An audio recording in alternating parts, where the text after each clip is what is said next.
സംസ്ഥാനത്ത് വീണ്ടും ഉഷ്ണതരംഗ മുന്നറിയിപ്പ്. പാലക്കാടും കൊല്ലത്തും തൃശൂരും കനത്ത ചൂടിന് സാധ്യത. പാലക്കാട് 40 ഡിഗ്രി വരെയും കൊല്ലത്തും തൃശൂരും 39 ഡിഗ്രി വരെയും ചൂട് ഉയരാനാണ് സാധ്യതയുള്ളത്. കാലാവസ്ഥാ വകുപ്പ് ജാഗ്രതാ നിർദ്ദേശവും പുറപ്പെടുവിച്ചു.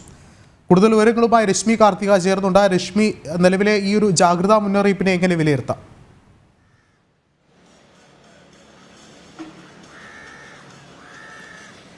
സംസ്ഥാനത്ത് കനത്ത ചൂട് തുടരുമെന്നുള്ളതാണ് കാലാവസ്ഥാ നിരീക്ഷണ കേന്ദ്രം നൽകുന്ന മുന്നറിയിപ്പ്. പാലക്കാട്, തൃശൂർ, കൊല്ലം ഈ 3 ജില്ലകളിൽ ഉഷ്ണതരംഗത്തിന് സാധ്യതയുണ്ട് എന്നുള്ളൊരു മുന്നറിയിപ്പ് കൂടി നിലവിൽ ഇപ്പോൾ കാലാവസ്ഥാ നിരീക്ഷണ കേന്ദ്രം നൽകിയിട്ടുണ്ട്. പാലക്കാട് 40 ഡിഗ്രി സെൽഷ്യസ് വരെ ചൂട് ഉയരും എന്നുള്ളതാണ് മുന്നറിയിപ്പിൽ പറയുന്നത്.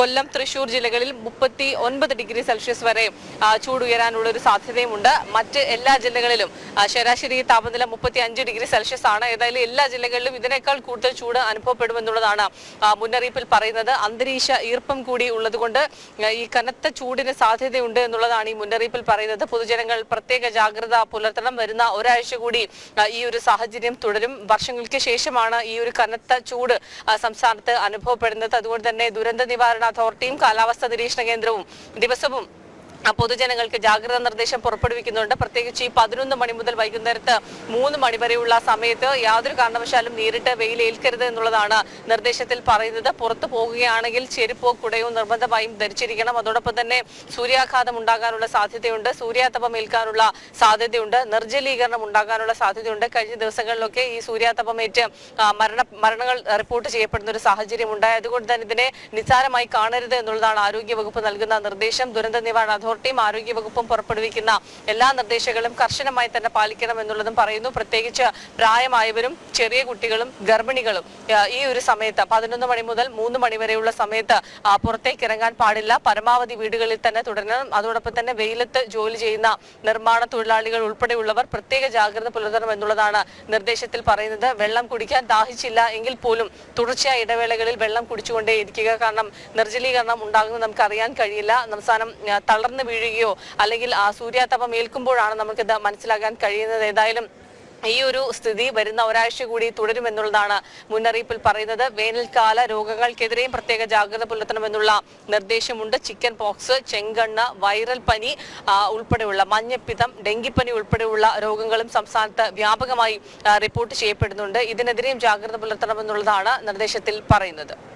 രശ്മി സൂചിപ്പിച്ചതുപോലെ തന്നെ വേനൽക്കാല രോഗങ്ങൾക്ക് വേണ്ടിയിട്ടുള്ള മുന്നറിയിപ്പ് കൂടി നൽകുകയാണ്. അങ്ങനെയെങ്കിൽ ഒരുപക്ഷെ അടിയന്തര സാഹചര്യം ഉണ്ടായാൽ അതിനെ നേരിടാനുള്ള അല്ലെങ്കിൽ അതിന് പരിഹാരമായി കാണേണ്ട സാഹചര്യങ്ങൾ നിലവിലെ ആശുപത്രികളിലൊക്കെയും സജ്ജമാണോ എന്നുള്ളൊരു ചോദ്യം കൂടി ഉയരുകയല്ലേ?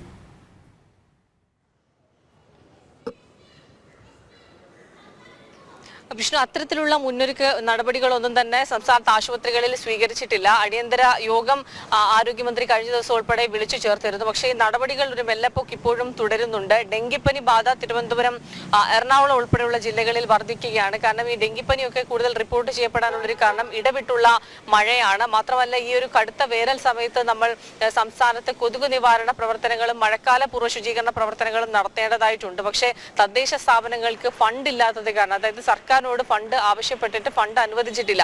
ഫണ്ട് അനുവദിക്കാത്തത് കാരണം ഇത്തരത്തിലുള്ള കൊതുകു നിവാരണ പ്രവർത്തനങ്ങളോ അല്ലെങ്കിൽ മഴക്കാല പൂർവ്വ ശുചീകരണ പ്രവർത്തനങ്ങളോ പൂർണ്ണമായും അത് നിലച്ചിരിക്കുന്ന ഒരു സാഹചര്യമുണ്ട്. ഇനിയിപ്പോൾ അടുത്ത മാസം ഒരു മെയ് അവസാനത്തോടു കൂടി സംസ്ഥാനത്ത് കാലവർഷം എത്തുമെന്നുള്ളൊരു മുന്നറിയിപ്പ് കാലാവസ്ഥാ നിരീക്ഷണ കേന്ദ്രം നൽകിയിട്ടുണ്ട്. അപ്പോൾ ആ ഒരു സമയമാകുമ്പോഴേക്കും വീണ്ടും ഈ പനിബാധിതരുടെ എണ്ണം ക്രമാതീതമായി വർദ്ധിക്കാനുള്ള ഒരു സാഹചര്യമാണ് ഉണ്ടാവുക. ഡെങ്കിപ്പനി, എലിപ്പനി, മഞ്ഞപ്പിത്തം ഉൾപ്പെടെയുള്ള രോഗങ്ങൾ വ്യാപകമാകാനുള്ള ഒരു സാധ്യതയുണ്ട്. ഇതിനായിട്ടുള്ള യാതൊരു മുന്നൊരുക്ക നടപടികളും സ്വീകരിച്ചിട്ടില്ല. അതോടൊപ്പം തന്നെ മരുന്നിന്റെ ലഭ്യതയും വളരെ കുറവാണ്. മരുന്ന് ഉൾപ്പെടെ ഈ ഒരു സമയത്ത് സംഭരിച്ചു വെക്കേണ്ടതായിട്ടുണ്ട്.